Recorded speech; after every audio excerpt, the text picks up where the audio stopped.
मैं उत्कर्ष अग्रवाल आप सभी लोगों का स्वागत करता हूं हमारे इस YouTube channel the pedagogy live में। और आज हम लोग सीखेंगे आस्की कोड के ऊपर स्ट्रिंग के ऑपरेशंस को कैसे किया जा सकता है। ठीक है।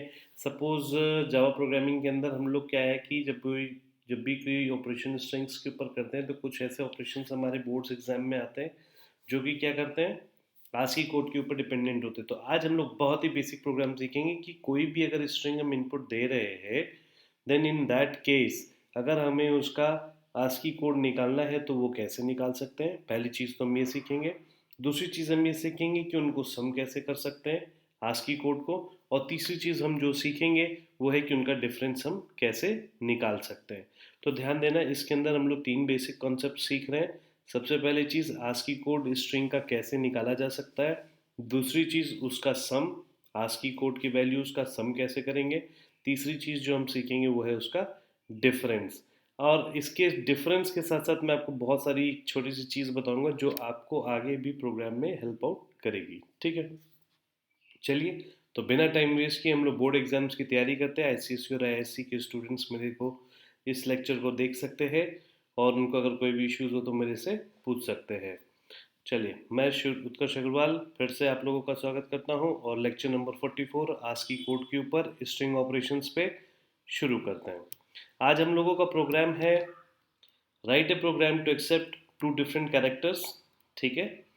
And then what we have to do, we have to find the sum of their ASCII values, and secondly we have to find the difference of their ASCII values. ठीक है।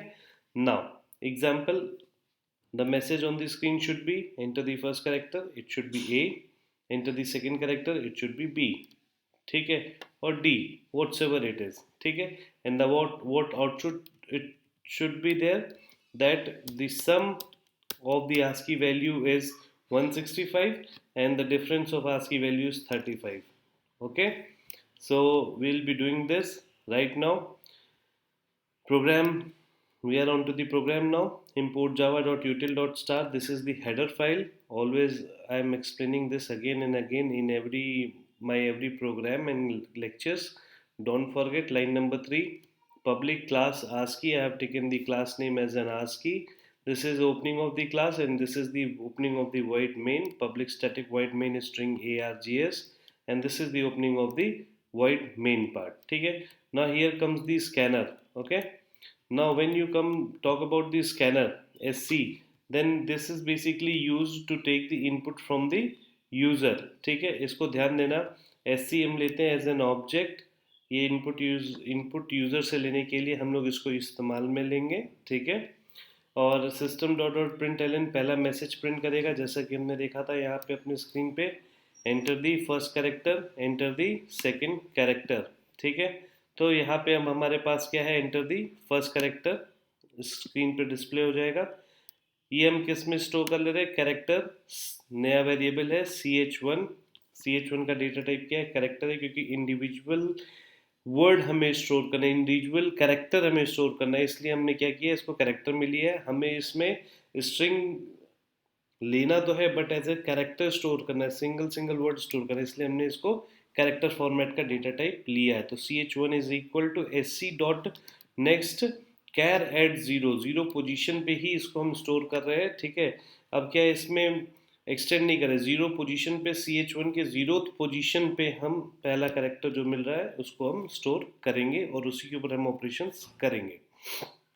ठीक है। now the second message is enter the second character and similarly character ch2 हम लोगों ने ले लिया है। ch2 बेसिकली हमारा एक सेकेंड वेरिएबल है जिसका डेटा टाइप कैरेक्टर है, और स्कैनर क्लास का sc यूज करके हमने क्या है, कैरेक्टर एट जीरो लोकेशन के इसके अंदर इनपुट ले लिया है। Now the main part comes कि अभी हमने दो कैरेक्टर्स इनपुट ले लिए ch1 और ch2 के अंदर। अब इसकी आस्की वैल्यूज हमें कैसे मिलेंगी, तो आस्की वैल्यूज बेसिक होने के कारण हमें इसको इंटीजर के अंदर सेव करना पड़ेगा। तो हमने एक तीसरा वेरिएबल लिया, int a is equal to bracket में इंट किया और ch1 लिख दिया, यानी ch1 का जो इंटीजर वैल्यू है इन दिस सिस्टम उसको आप जो है सेव कर दो a के अंदर। ठीक है। तो वो क्या होगी, वो आस्की वैल्यू होगी बाय डिफॉल्ट। तो यहाँ पे हम क्या करें, आस्की वैल्यू को फेच करने का एक तरीका देख रहे हैं। इसके बाद हम लोग आते हैं इंट b के ऊपर।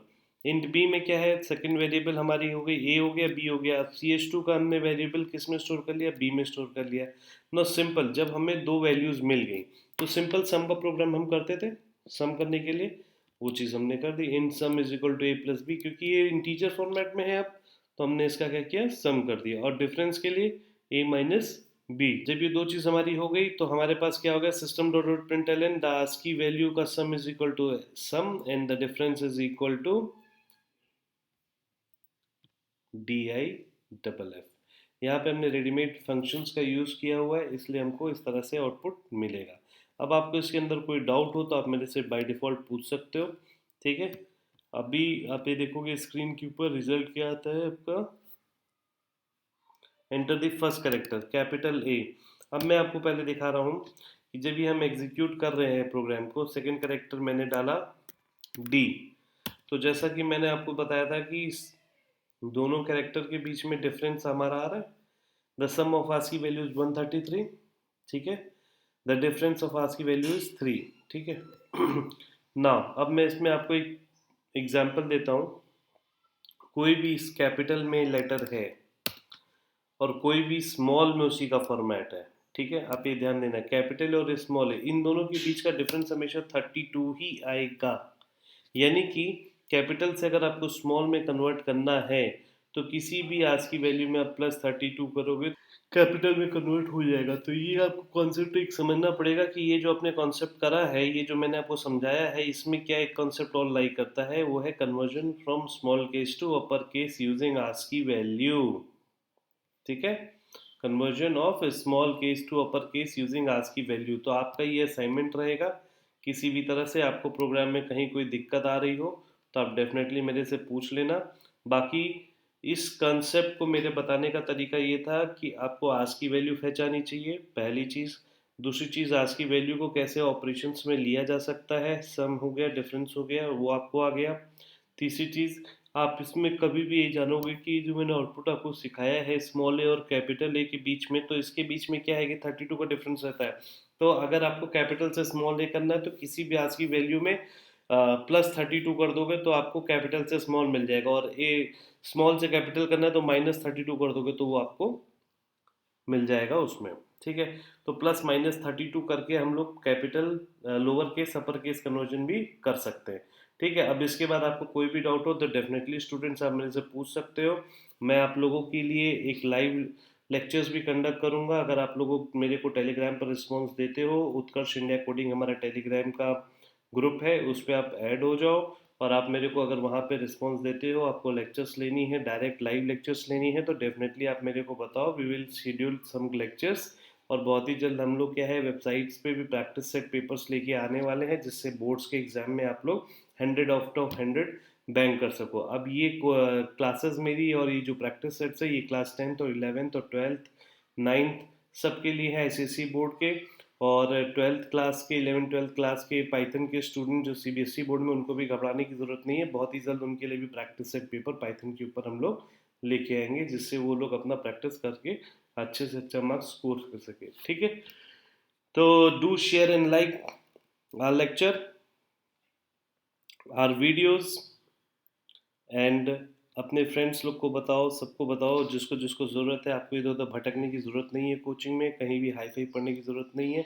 मैं आपको कोर कॉन्सेप्ट्स क्लियर कराऊंगा, छोटे छोटे कॉन्सेप्ट्स क्लियर कराऊंगा, उसके बाद आपको कोई भी प्रोग्राम दिया जाएगा, आप बना सकते हो, ठीक है। This is Utkarsh Agarwal signing off, till then take care.